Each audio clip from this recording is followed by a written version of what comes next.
want to tell you about Doral Toyota. We're excited to tell you about them because they are South Florida, pure South Florida, just like us. Doral Toyota is located at 9775 Northwest 12th Street, just a few blocks from International and Dolphin Mall, and is the place to go if you're looking for a new, used, or certified pre-owned vehicle. Experience the Doral difference, which means 4 years of complimentary maintenance and roadside assistance on all new vehicles. Also, in-house financing is available for credit-related issues. If you mention 5 reasons when you call 305-680-1129, that's 305-680-1129, or come into the dealership, you'll work with a dedicated manager, not a salesperson.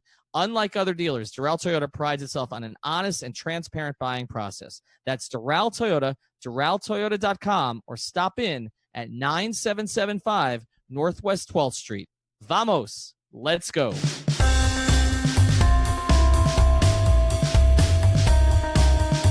Welcome into the latest episode of the 5 Reasons Podcast. I'm Ethan Skolnick here, as always, with Chris Whittingham. Now that you have found us, make sure that you hit the subscribe or follow button. That way you will get all of our new episodes as long as you turn on notifications as soon as they post, as well as all of the old episodes in our library. Make sure you check out our episode from last week with Steve Shapiro of WSVN7. Talk about his very long career, yes, he's old, in South Florida sports, covering the 5 major teams, as well as all of the jokes he's told that he should take back but won't. Also, check out all of the other podcasts in our network. You can find them by typing in 5 Reasons Sports to your podcast provider, and you will find all of our other podcasts, including Miami Heat Beat, 3 Yards Per Carry, Swings and Mishes on Baseball with Craig Mish, Steve Goldstein with Goldie on Ice, and we're going to have a new one soon. It's called Out for the Count with Armando Alvarez and Vic Bermudez on boxing and MMA. So make sure you check that out. That gets us to 14. All right, for our topic today, we had a number of different ways that we were going to go. And I've just sort of been tweeting like a maniac all weekend. And so I basically felt like I needed to actually talk out some of these things to see if I'm way off base here. I can tell you, Chris, that 3 Yards Per Carry, Simon Clancy, came at me a little bit, as only Simon can do with his particular vernacular.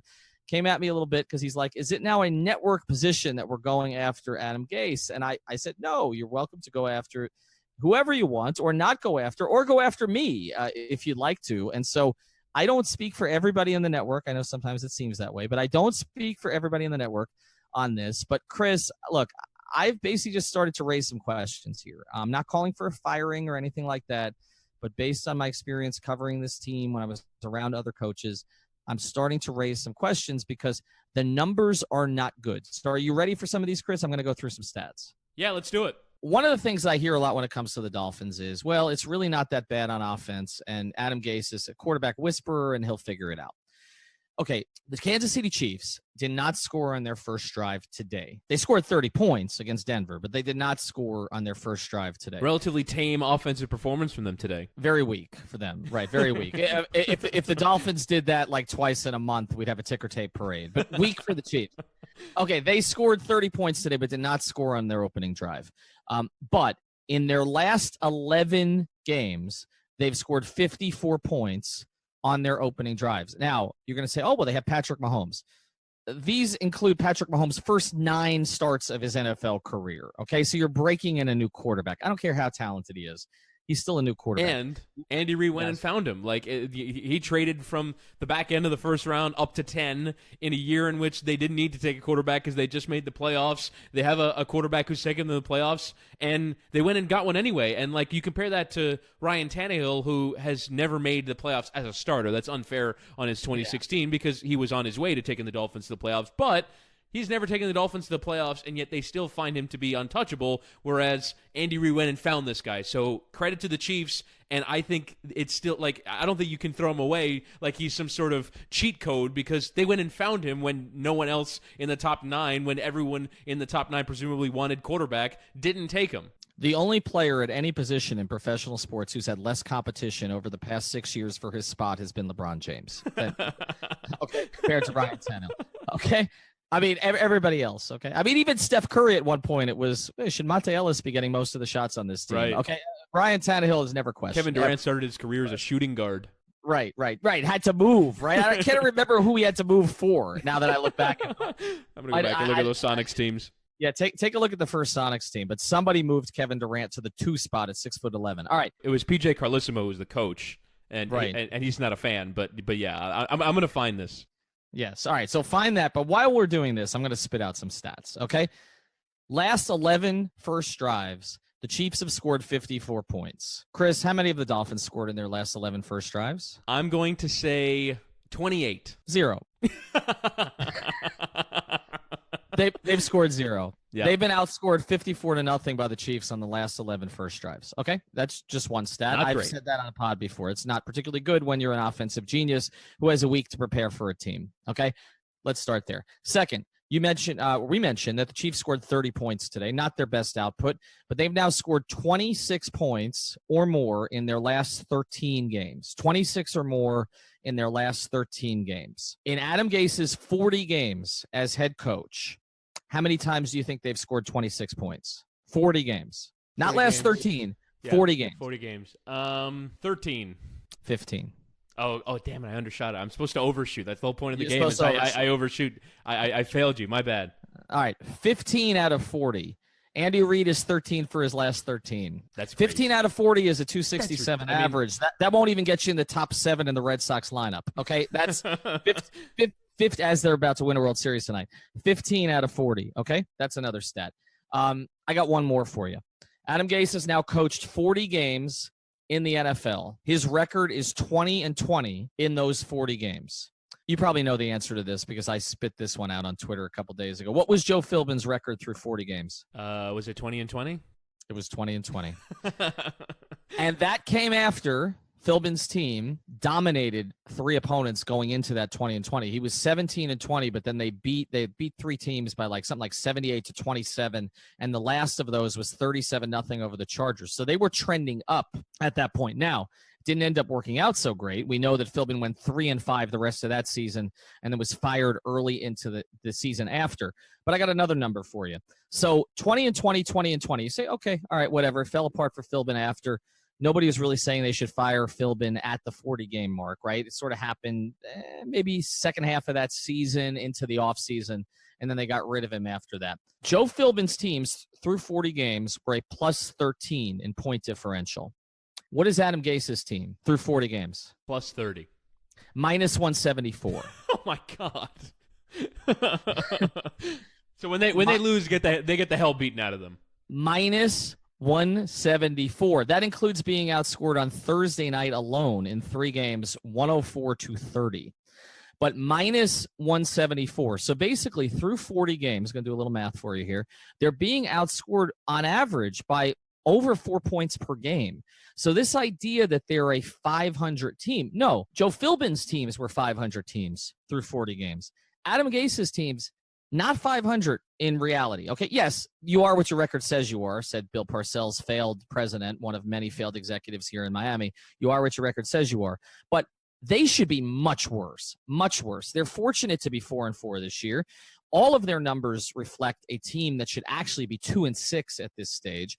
And I think it's going to fall apart in the second half of the season now because you can't sustain that. Point differential is telling in the NFL. Eventually it gets you.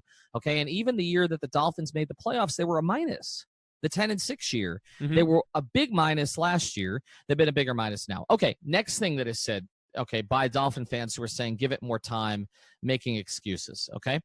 Adam Gase inherited a team that was not good, but it was not awful. I mean, he did not inherit the 2007 team, that was 1-15, and Tony Sparano turned it around to 11-5, right before that kind of collapsed on him a little bit, but not quite to the extent I think that things are going to collapse on Gase now.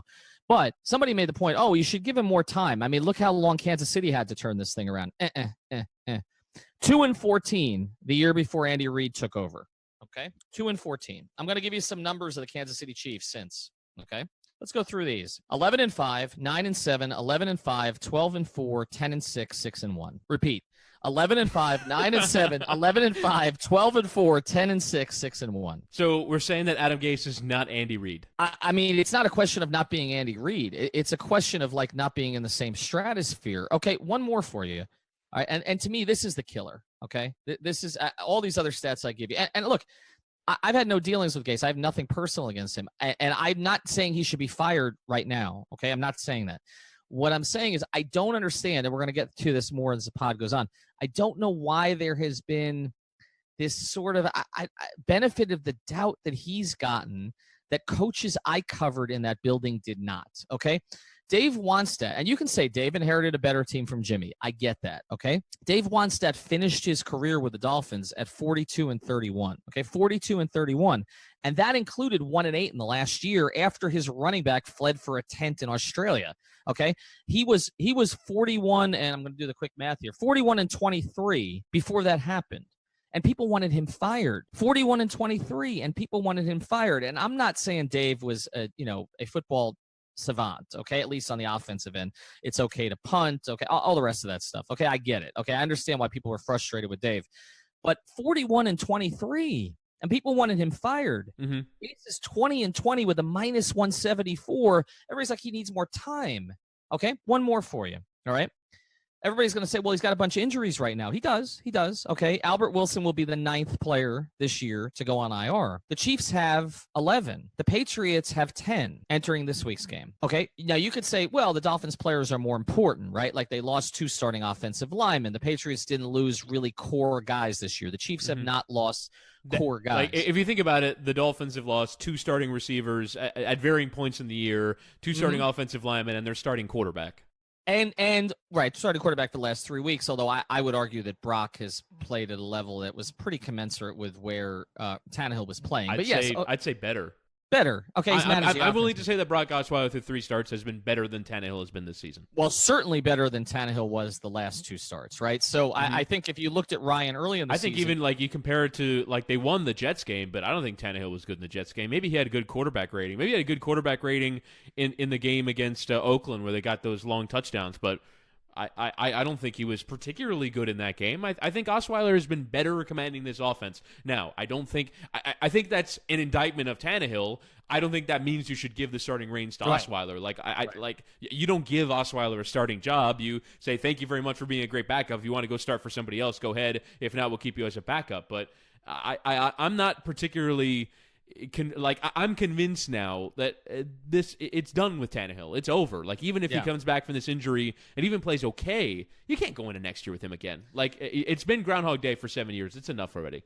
Not for $18.5 million, certainly. And that is something, by the way, that is a network position because 3 Yards Spicari agrees with us on that one. All right. Because as Simon, who was Tannehill's biggest backer, basically checked out on him 4 weeks. He announced after the Bengals game that he was done. It was a big announcement. We held a press conference. Which was funny to me because I announced that I was out after the Bengals game, and CK got mad at me, and then he must have been floored when Simon did the same thing on the pod because he was like, "Oh, really? This is our reaction?" I'm like, yeah, that's my reaction. I'm done. It's over. And CK then since came out and said he doesn't think Tannehill will play for them again. Now, he may. I don't believe he's going to play this Jets week. But anyway, back to a couple of other numbers here, okay? So, before I get to this one, which is sort of the big one, the other thing that people are saying is, well, the Chiefs have put really good offensive pieces together, okay? And the Dolphins haven't been in position to do that. No. The Chiefs' offense right now consists of a running back they took in the 3rd round in Kareem Hunt, a wide receiver, Tyreek Hill, that they took in the 5th round. Now, I understand there were other circumstances there because he had off-the-field issues, but again, the point is you can find guys later, okay? A tight end who's an elite tight end, one of the 2 best tight ends in the league, and Travis Kelce, who they took in the 3rd round. And the operative word in all this is they took. They signed, they traded for, they took. They took. The only guy they've traded for that's been key to that offense has been Sammy Watkins, who basically replaced Wilson, and they had to give up a corner to do it. But you're looking at a 3rd round, a 3rd round, and a 5th round. There are 3 core pieces on the offense. They also put together the offensive line mostly through the draft. And like you said, they traded up to get Mahomes. So this idea that the Dolphins have not been in position to do those kind of things, no, I'm sorry. They have, okay? And they have taken guys ahead of some of the guys that the Chiefs took at the same positions. So this idea, again, that... Please don't tell me that Carew was the same year as Tyreek Hill. I will have to check, but I'm not sure. Well, the guy they got out of that draft was Grant, actually, because if you look at that way that the Carew trade worked out, they ended up getting Grant back with one of the picks, but then they essentially, and I love Jakeem Grant. Okay, to me, he's been of the season. I'm actually gonna do a piece for the Maven about the bright spots because I'm getting too negative. But if you look at what they got, I mean, they basically gave up 3 picks for Jakeem Grant, who again, big Jakeem Grant fan, but not ideal. Okay? I can confirm that Leonte Carew was taken in the same draft as Tyreek Hill. Yeah. Good Lord. Yeah, sure. Good okay. Lord. All right. So throw that one out the window. But here's the big number to me. Okay. Since Adam Gase was hired, offensive rank, this is the playoff year, 2016, 17th in points, 24th in yards. Next year, 28th in points, 25th in yards. This year, 23rd in points, 26th in yards. Okay, the defenses, 2000. And by the way, the head coach is responsible for that too. Even if he's a quarterback whisperer, he's responsible for it, particularly when you promote the guy to defensive coordinator. Okay, and he's in his second year. And for whatever reason, I was thinking about this the other day. Why haven't the Dolphins been able to escape a pattern of bringing in Bengals defensive minds? Coyle. It's Coyle to Joseph to Burke. Like, it's all the same defense. Can we try a new defense? Like, why is it the same tree of the same scheme? Like, it's the same guys over and over again. Can we try something new? Here's the other part of that's ridiculous, and I'm thinking of more numbers as we're doing this. We're never going to get to the topic of our pod. Here's the other part of that. Marvin Lewis has been there for 35 years, okay, and never won a playoff game. Yeah. And Bengals brass, I know it's not the brightest because you got Mike Brown at the top, but Bengals brass has never considered any of these coordinators or position coaches qualified enough to replace a guy who cannot win a playoff game in 6 decades. Just think about that. Yeah. Like if Coyle or Joseph, who, as we know, Denver situation, I guess a little better the second year, but Denver situation hasn't played out ideally. And then Coyle and Burke were not. It's not like they were considered to be head coaching candidates while they were there. So you're right about that. But let me go through the defense here. So this is 2016, 18th in points, 29th in yards. 2017, 29th in points, 16th in yards. And then this year, 27th in points and 27th in yards. Okay. So I've got 12 different categories there. Offense, defense, points, yards over 3 different years. The best the Dolphins have placed in any of those categories is 16th once, 17th once, 18th once, everything else in the high 20s. Everything else. Okay. That's pathetic. Like be good at something. Like right. It's not something. Look, yeah, and that was another point that people made about Andy Reid. They're like, okay, well, he just found this explosive offense like this year. Okay, as he jettisoned Alex Smith, by the way, they're 5-2 in Washington, but jettisoned Alex Smith, and he basically, traded on the defense, okay, to get to that. Okay. Well, something was good. Okay, something was good enough to get those records that I mentioned before. Right. I was going to say, you talk about the Wanstead comparison. They had an all-league defense, like one of the 5 best defenses in the league. Right. So with Dave, let's do that. Right. Dave took over. Well, he really took over in '99 because Jimmy sort of stopped coaching. But he took over in 2000 officially, and you look at the defenses that he had there, and they were here's the defensive ranks: 3rd and 6th in points and yards, 11th and 5th in points and yards, 4th and 3rd in points and yards, 3rd and 10th in points and yards, and even in the disastrous 2004 season, 20th and 8th in points and yards. Like, that's a consistently excellent defense that Dave put out there. And this is the worst part, okay? His offenses were better than Gase's. His offenses. Everybody complained about those offenses. 2000. At least they gave the ball to Ricky Williams 30 times and scored and got yards that way. Right. Okay. 2000. 16th and 26th in points and yards. 8th and 21st. 12th and 15th. 17th and 24th. Not great, but if you sort of average those numbers together, right about average. Right between about 15th and 17th in the league. Okay. And he was getting killed for that. Now you have this offensive guru, this quarterback whisperer, who they, again, have not scored a point on an offensive drive in 11 straight games, while the Chiefs have scored 54.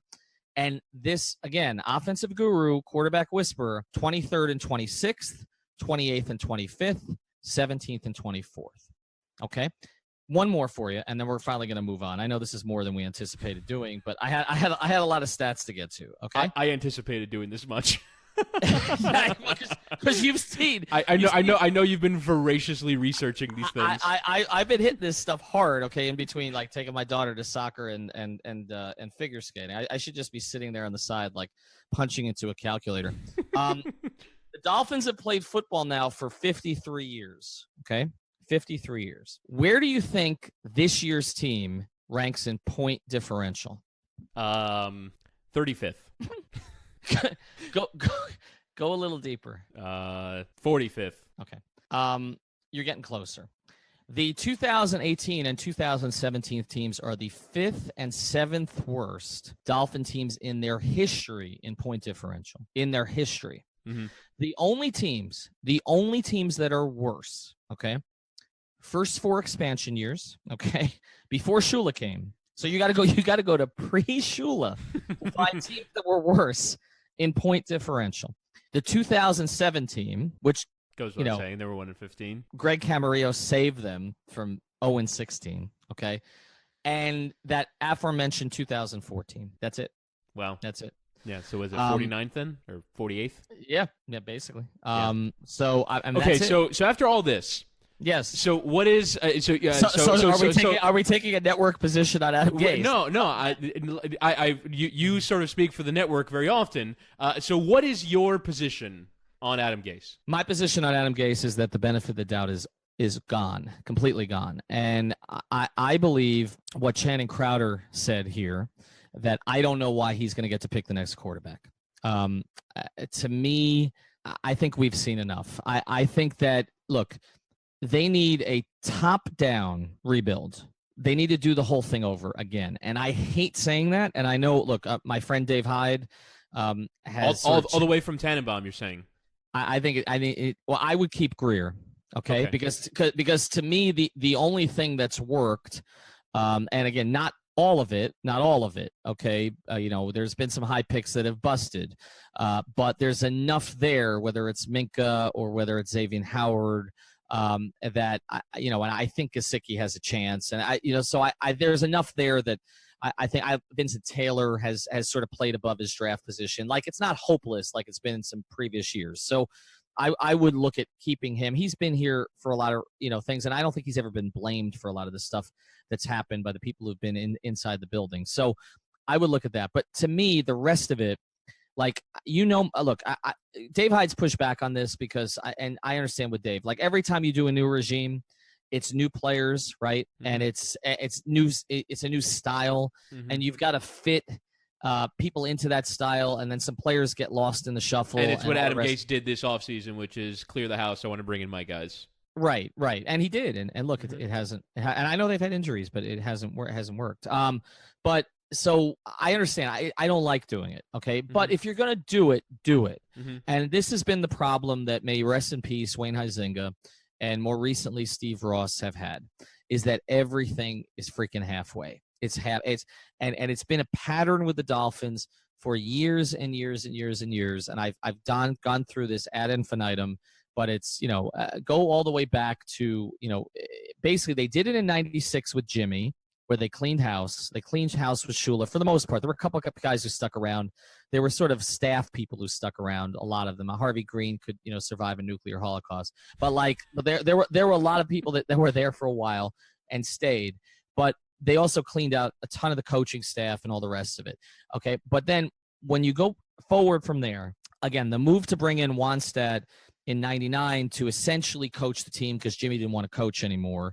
And to bring him in, fly him in from Naples when nobody knew what was going on, and have him essentially be the assistant head coach, but really the head coach, and then take over.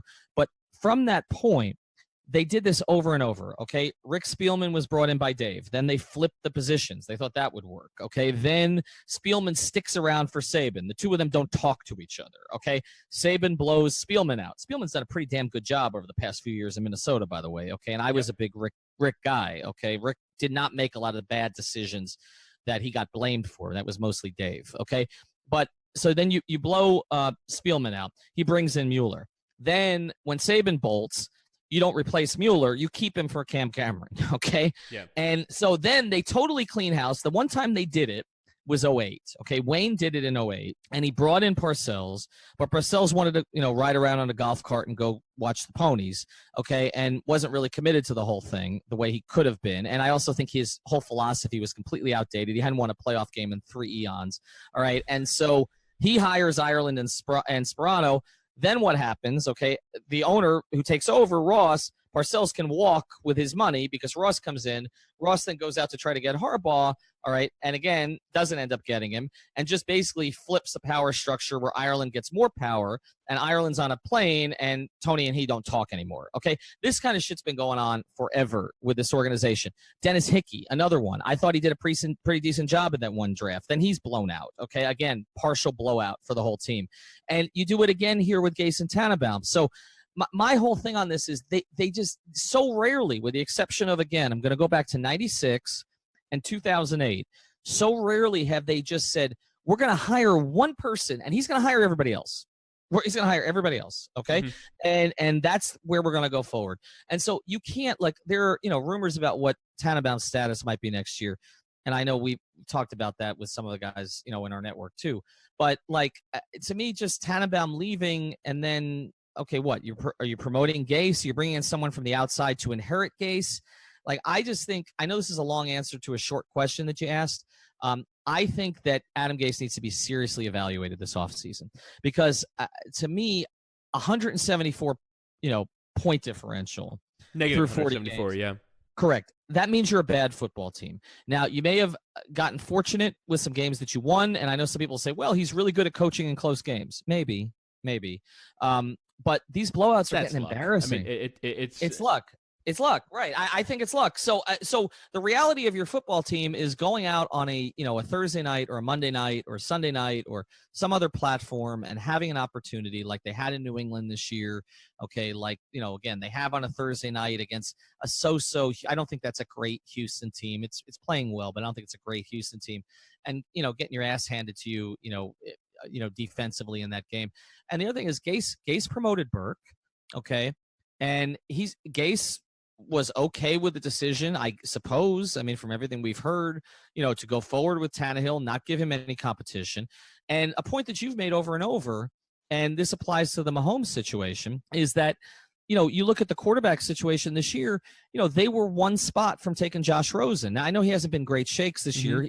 Played well today. Did win the game for them against San Francisco in the toilet bowl of the day, but still won a game. Won a game. And look, if you had him right now, like, I think you could buy Adam Gase some more time and say, because Rosen would be playing right now instead of Osweiler. Instead of Osweiler, which is right, like you said, which is just, and Brock's been fine, but like it's not a long-term play here. So, he's been here for this period of time. I liked a lot of the moves they made. I was not in favor of them keeping Landry at that money. I understood the Ajayi move. So some of the moves that he's made, Jordan Phillips was a malcontent. They got rid of him. That's fine. Pouncey can never stay healthy. That's fine. So the guys that Gase got rid of, like, him asserting his authority, I didn't have a problem with those on the surface. But again, those moves were made. They brought in other guys, and they don't look like a good football team right now. And I just think at some point, I'm never the fire the coach guy. I'm really not. Okay, So why are you now? So why do you look at a team that's 4-4? With what for me is 4-4 talent, and say they should be better or the coaching is the problem? Well, because, and I understand that they are 4-4, and that's totally true. And I think part of this is, I mean, it's indisputable. Part of this is that they started 3-0, and it's just disappointment that they've collapsed again. So I do think as well, right? So you use point differential as an argument to say, well, they're actually winning these games, but they shouldn't have, based off of the statistic that says that maybe they were lucky to win those games. But let's run through those games, right? So they open with the Titans, and yes, there was lightning involved, but I thought they were better than the Titans on the day. They were better than them. Against the Jets, they led by 20-0 at the half and didn't allow Sam Darnold to do anything for a half, and I thought that they were deserved winners on the day. I would say maybe the Raiders game, if you're looking at a game that maybe they won that they shouldn't have, I would say that that's definitely one of them. You can definitely look at the Bears game as well when they're down by double digits twice, but they generated the plays, and yes, they got lucky that the Bears fumbled inside the 5-yard line, but the Dolphins did in the game as well. I would say in terms of luck that about evened out, and their kicker made a field goal and yours missed one, so maybe that's a toss-up game. But I don't. And then you look at the Bengals game, you're up double digits in the second half. That's maybe a game that you should win. So if you look at kind of each game individually, I would say that you probably should have won 3, including the Bengals. One was a toss-up. One was a game that maybe you were outperformed. For me, the Raiders, I thought the Raiders were better on the day. And then you were hammered in 3, right? So you're basically, in those kind of terms, like 3-3-2, right? So I think in these individual games, understanding that point differential is meant to capture a broader picture, I don't think in these individual games they're so fortunate to win week in, week out. I think that when they lose, they get hammered, and that's something that has to be rectified, but it still counts as one loss. That's my point. My point is that if I felt like they were really fluking their way to a 4-4 record, and that in the individual games themselves that they weren't delivering good performances or weren't better on the day against some teams like the Titans, who are okay, like the Bengals, who are good, I think they've been good on days. And I think that Adam Gase deserves some credit for that, and I don't think he deserves to be hammered in the way that you're hammering him. Well, I think there's a middle ground here. I think one of the reasons, to get back to kind of why I've taken this position, is because I feel like there is, how do I put this? Again, I covered a lot of those coaches that got hammered for less. Okay. And so I that's what I don't really, and I didn't cover Philbin because I was on the Heat full time at that point. Okay. But I watched it. I covered Tony. Okay. Every day. I covered Wannstedt every day. I was around for the 2 years of Saban. Now, he didn't get hammered. Nobody really wanted him to leave. People only turned on him once he turned on them, basically. Once he left. I mean, it was more so the media that was, and I was among them, that was questioning things that he was doing, like drafting the whole SEC or only players he played against. And because he was a jerk. Well, right. So that didn't help his cause. Right. No, it didn't. Okay. But I'm looking at some of these other coaches and I'm saying, even Dan Campbell, it was kind of decided pretty early on. Like, yeah, people were happy that, he man Campbell and the Oklahoma drill and all that. But everybody's like, well, he's not qualified to be a head coach. That became the general perception down here. And my thing on this is this. What has made Adam Gase qualified in this situation? Like, okay, he worked with Peyton Manning. Okay. Joe Philbin worked with Aaron Rodgers. Okay. So part of the point on that was, well, Gase was calling plays and Philbin wasn't. Philbin was just designing game plans and getting out of the way. And that was kind of used as sort of a shot to Joe. Okay. But the thing about Gase is the game planning is not working. Okay. I mean, I come back to this stat. They have not scored a point in their opening drive in 13 straight games. So like this idea, again, that Gase is some offensive genius, but Joe was a nitwit, okay, which I think was the perception of Philbin. I think it's style. I just think it's style, and I don't like it when guys get a pass because of style. Like, and that takes me to my stance. So my stance is I'm still backing Adam Gase, but I'm not sure why, right? Because you've laid out this really good case, right? And I think I am the person that you are railing against in terms of style, right? Yes, because Dave Wannstedt earned criticism because he said that punting is okay, and because they had this quarterbacking situation, this passing offense that was even more prehistoric than that time, right? Like, it's not like, like the New England Patriots 2007 were the first offense that really went into the shotgun full time, right? So even by 2001 standards, his offense was so behind its time and was better than this one, and better than this one. Better than this one. With Ricky Williams in his prime, running the ball 400 times. With Jay Fiedler, who I defended, ad nauseum. To his dying day. I did. Okay. We should get him on the podcast just so you can explain the degree to which No, he absolutely would come on. He absolutely Okay. he's a All right. follower. But so I think that the feeling with Wannstedt was he's this prehistoric caveman who is holding back. Like to me, it's kind of reminiscent. Like Jay Fiedler is almost the Blake Bortles of 2001 because he is holding back this ridiculously good defense. Both he and Dave Wannstedt are holding back this team from being a Super Bowl contender. They had a Super Bowl quality defense in that time and could never get it done. Then you move to Cam Cameron, who was a laughingstock for obvious reasons, beginning with fail forward fast. Although I remember at the time thinking, that kind of makes sense. But let's be honest, I wrote a column defending. And then I just want to think of this. I actually reached the professor who came up with that phrase. And I know I did. And I wrote a column saying it was ingenious. That didn't turn out. I remember I was so in on that team. You talk about pedigree. Like I thought Cam Cameron was like the reason why Phillip Rivers, LaDainian Tomlinson was good at football. Like one of the dumber things I've ever thought. But and then Tony Sperano with the fist pumping and being Parcells' puppet and then nearly getting run out.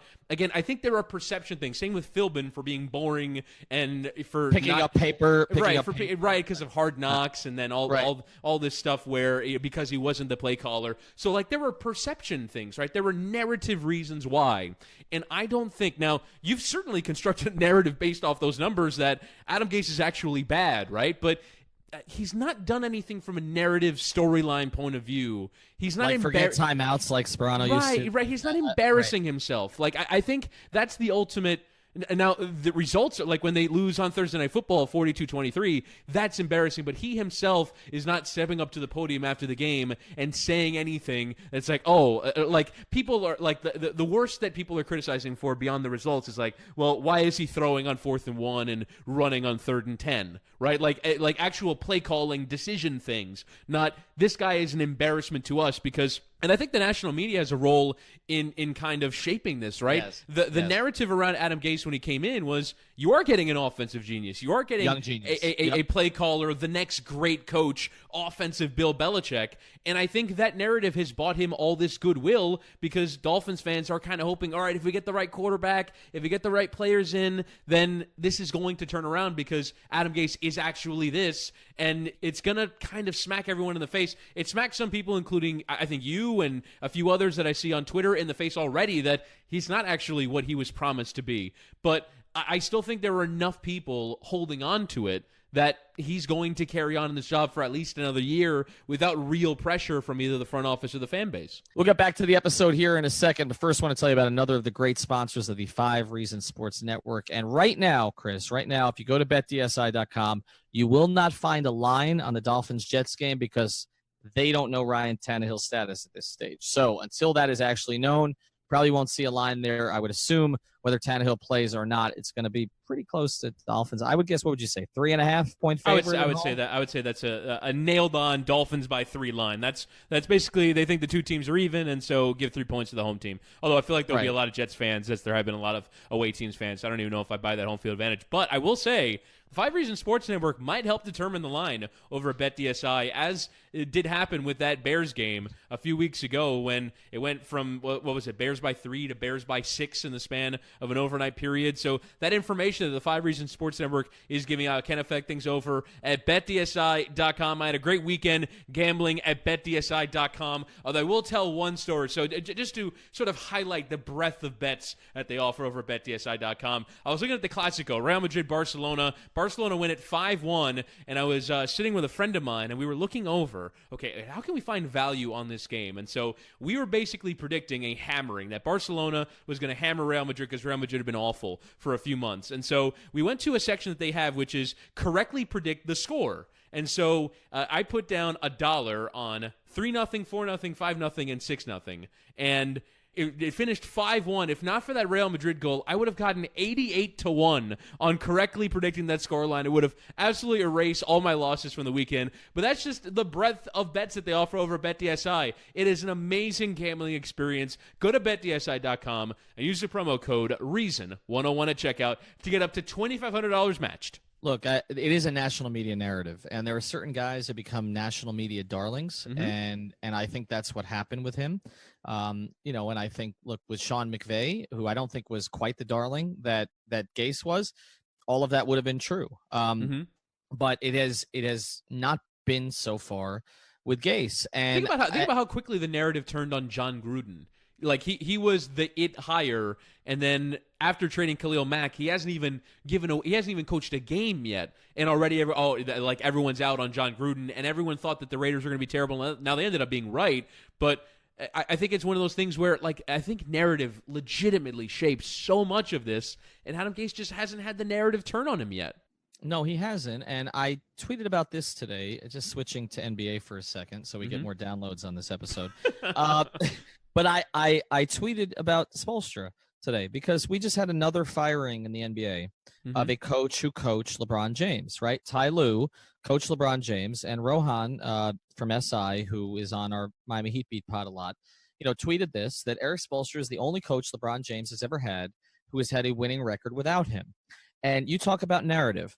The national media narrative on Eric Spoelstra was incredibly negative. It was very positive locally because we knew him. We'd been around him for 10, 12 years. We'd seen him work, okay? I was in on Eric Spoelstra from the very beginning because, again, I knew Eric when we were both 20. He was 26 and I was 24, and we started covering the team. I started covering the team, and he was a video coordinator, okay?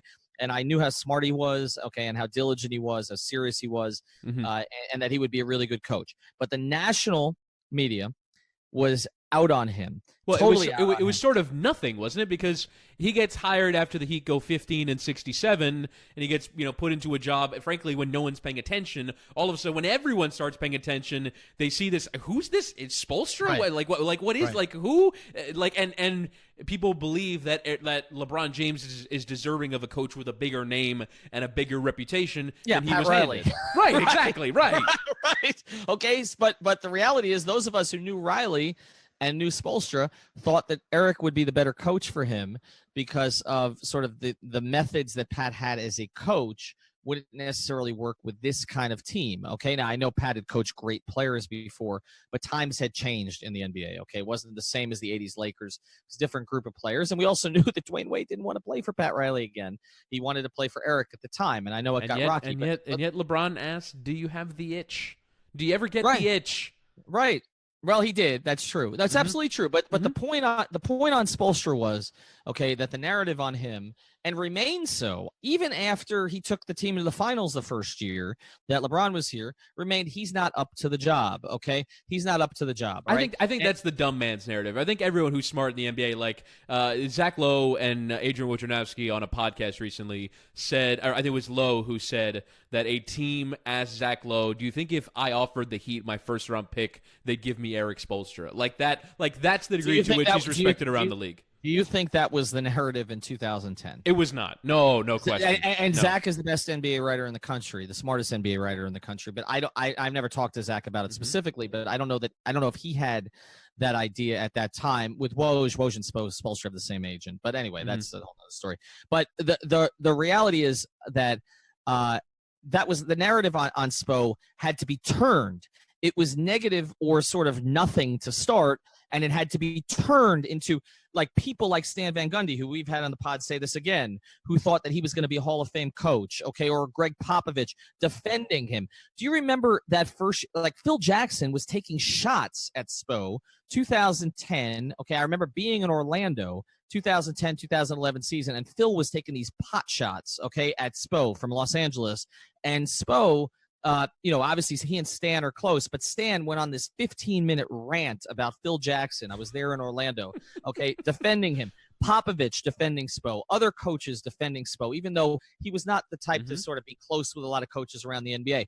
So my point on this is that the narrative had to flip on him. And by the way, the narrative almost swallowed him after losing the 2011 finals because a lot of people thought that Spo should have been fired after that. And Spo thought he should have been fired. Right. Only the Heat keep him in that spot. Only the Heat. Spoelstra told me after the 2010-2011 season that he thought he would be fired 3 times. And in any other organization, he would have been. Okay. First, when they got LeBron, so that they could hire a bigger name coach or someone like Riley could move in and become the coach. Second, after 9-8 in Dallas. when they had the players only meeting and shut the door on him. Okay. And basically, and we're going to get more out of that, by the way, in our Heat Story series. I'm going to crack the nut of what exactly happened in that damn meeting because nobody will tell us exactly. But I just remember running to the press room and waiting 45 minutes for those fuckers to get out of the room. Okay. So that I could write my damn story. Okay. Because they were bitching about Spoelstra inside the room. No, I mean that in the best way. That was my favorite team I ever covered. But anyway, okay. And then the third time was after they lost the 2011 finals, okay, that he said that he would have been fired all three of those times in any other place. And meanwhile, now he's the second longest tenured coach in the NBA. And when Pop retires, he'll be the longest tenured coach. But long-winded way of saying this, and everything's been long-winded here, but long-winded way of saying this, that with Adam Gase, it started positive, and it takes a while to turn. Mm-hmm. And my whole thing this week has been, why hasn't there been any turn? Because there has been for other guys. And this idea of he's got a lot of guys hurt. Yes, okay. He has some key guys hurt. No question about that. No question, okay? Other teams have guys hurt. Okay, Patriots made it to the Super Bowl a couple years ago with like 23 guys on IR. It happens, okay? Philadelphia had a bunch of injuries last year. Like, it happens, okay? So that's the first thing. Second thing is, well, okay, I mean, he's not really responsible for the defense. I've heard that one. What? He's the head coach, okay? Yeah. He promoted the defensive coordinator 2 years ago, okay? And I know the defense has had some injuries, but they also got, and I know he hasn't looked great, but they got McCain back, and they got Wake back, right? And so they got healthier on defense, actually. I mean, they were closer to what they were earlier in the season. And the defense, I'm going to give you one more stat here. This one is really atrocious, okay? I've been saving this one. Because you mentioned this on a previous pod that, like, it kind of started at halftime of the Bears game. There have been 26 drives against the Dolphins since, okay? So it's 10 quarters and an overtime, okay, or most of an overtime against them. 26 drives, 17 scores, 13 touchdowns, 4 field goals, plus a missed field goal, which was a makeable kick. So 18 out of the 26 drives against the Dolphins they're in scoring range. Since halftime, they're in scoring range. 18 out of 26. And look, I could excuse it to a degree if the offense was turning the ball over a lot. Like, because that happens, right? Mm-hmm. You give them a short field, they punch it in from the 7 or something like that. They haven't turned the ball over much. Like, that hasn't been the issue. Like, Brock has been pretty. I mean, he had a couple picks. He threw 2 in the Bears game and none. Well, and then he threw the Amendola one, which gave him a touchdown. But yeah, like, right, 35 points in the Texans game are just appalling defense. Right. I mean, they basically scored on every drive. I mean, and not just scored. They scored touchdowns on every drive. And scored them easily as well. Like, without it, and they weren't in 3rd and 8s and converted them with crazy Deshaun Watson plays. Like the whole thing that's happened with this defense, it's been shocking to me because, like, we talked about it, during the Bears, after the Bears game where I kind of realized, okay, the thing that's concerning going forward, and it's certainly come to pass, is, well, the Dolphins don't have a strength anymore, right? Because it was supposed to be their defense, right. And in the Raiders game and in the Bears game, it got absolutely shredded. They won the Raiders game because of big plays, but they didn't get off the field very often. And then in the Bears game, they're moving the ball for fun. The Texans are moving the ball for fun. The Lions are moving the ball for fun. And you kind of wonder what happened. Like, other than William Hayes getting hurt, trying to sack Derek Carr, is that the line of demarcation? Is William Hayes getting hurt? One defensive end getting hurt? I mean, that's basically what it is, isn't it? Basically, since he got hurt, they've been a disaster, and before that, they were just good. They were great. They were great on defense with William Hayes in the lineup. Yeah, but I look, I'm a big William Hayes supporter, and I thought the same thing happened last year when they lost him. But yeah, I mean, he's one guy, right? He's a 33-year-old run-stopping defensive end. It sounds ridiculous, but he's their 5th defensive lineman. He's not even one of their highest-paid defensive linemen. Like, they've generated, was it 3 total sacks from Wake, Quinn, Branch, and Harris? Do you know how much money those guys are getting paid? It's appalling. And Harris isn't getting paid that much, but he's a first-round pick. That's almost as big of capital as cap dollars. Right. So look, I mean, the William Hayes thing, but you talk about the defense. This idea again, getting back to this, that, like, well, he's supposed to energize the offense. No. Okay. No. That's you can't say that. Mm-hmm. And on offense.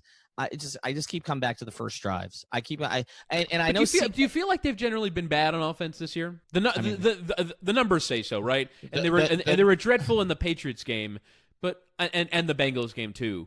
But, like, in the Texans game, Do you feel like the offense did enough to play a competitive game?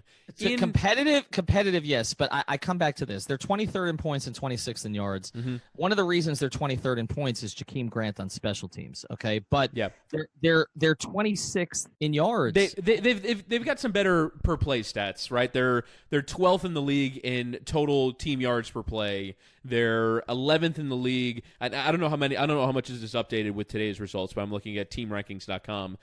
They're 11th in the league in yards per rush attempt, and they're 9th in the league in yards per pass attempt. So, like on a per play basis, they're like my eye test is always: are they moving the ball? Now, do they take a 3rd and 6 or a 2nd and 6 holding penalty that kills them a lot? Yeah, and that's coaching stuff that has to get worked out too. But I don't feel like generally that this offense has been bad, even if the big numbers show that they have been.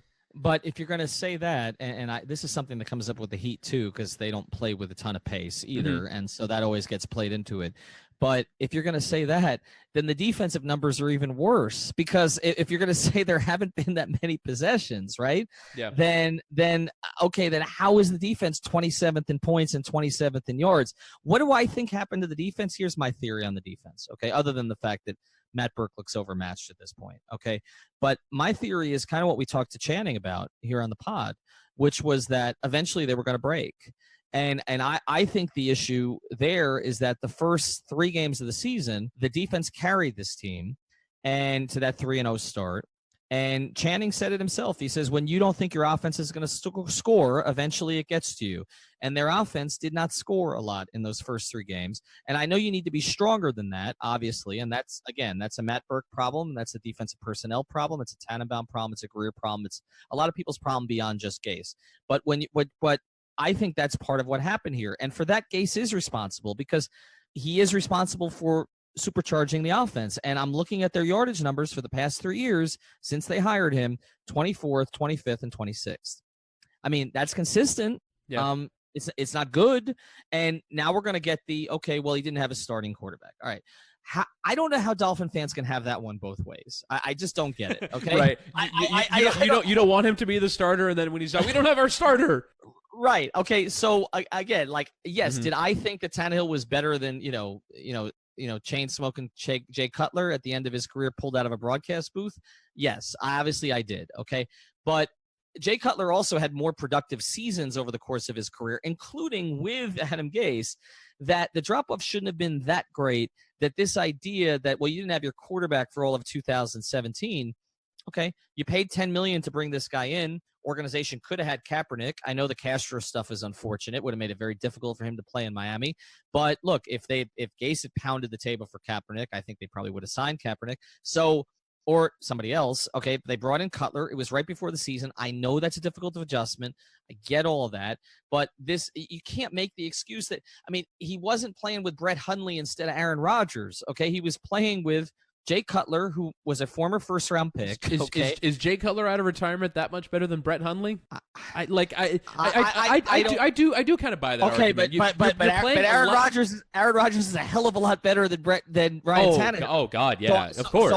You still played 19 games with Brock Osweiler and Jay Cutler. In a vacuum. And whose fault is that?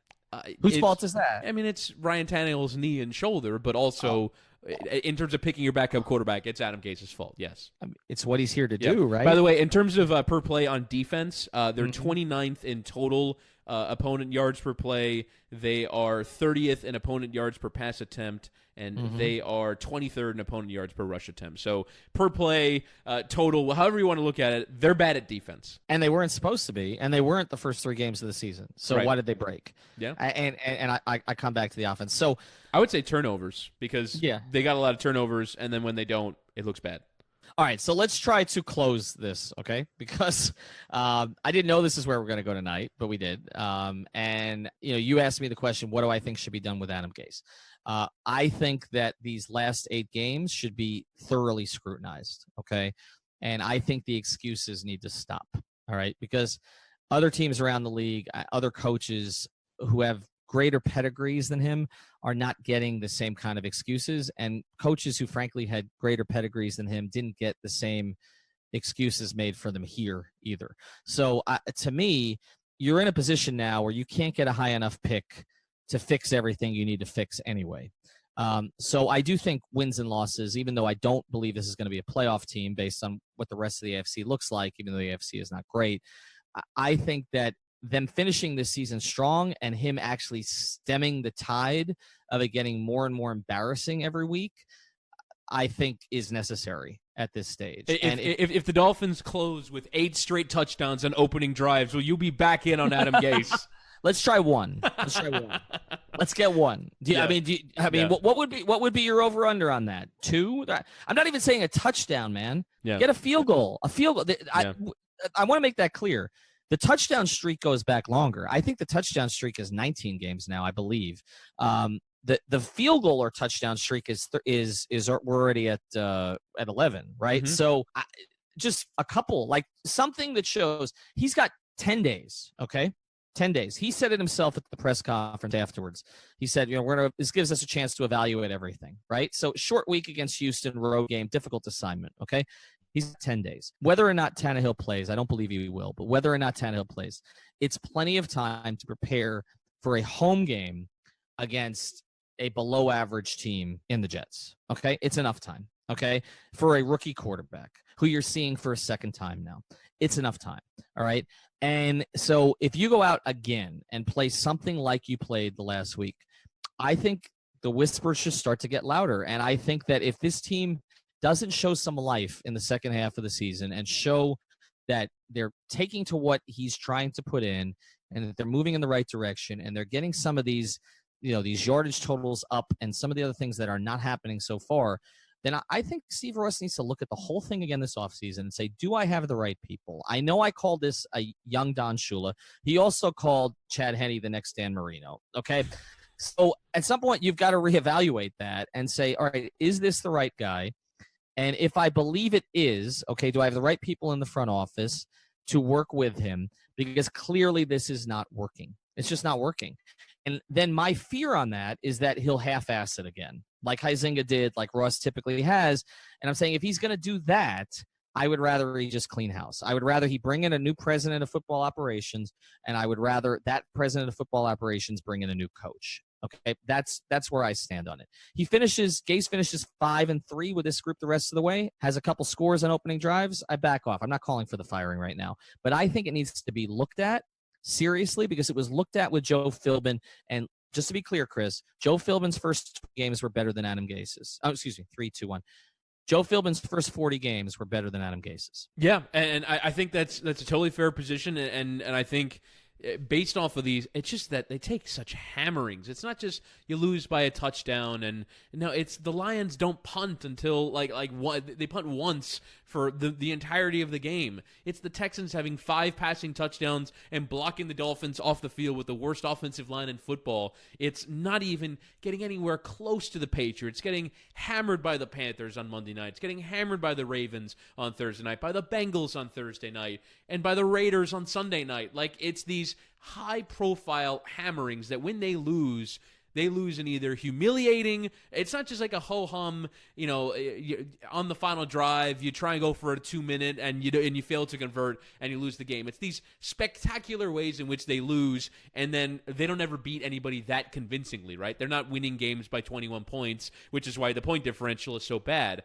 But I'm prepared to, I don't want to say anything, right? Because if they lose the next 8 games 40-0, then okay, let's have a conversation, right? But I am prepared to still give Adam Gase benefit of the doubt that he's played 19 games with Brock Osweiler and Jay Cutler, that there are things that he absolutely has to get right, and he has to show signs that he is actually a good offensive coach, because I don't think we see enough of them, and I think there are decisions that you can certainly scrutinize, but I think I'm fine with the whole thing being intact, because I'm not going to fall victim to they started 3-0, now they're 4-4, and let's blow the whole thing up.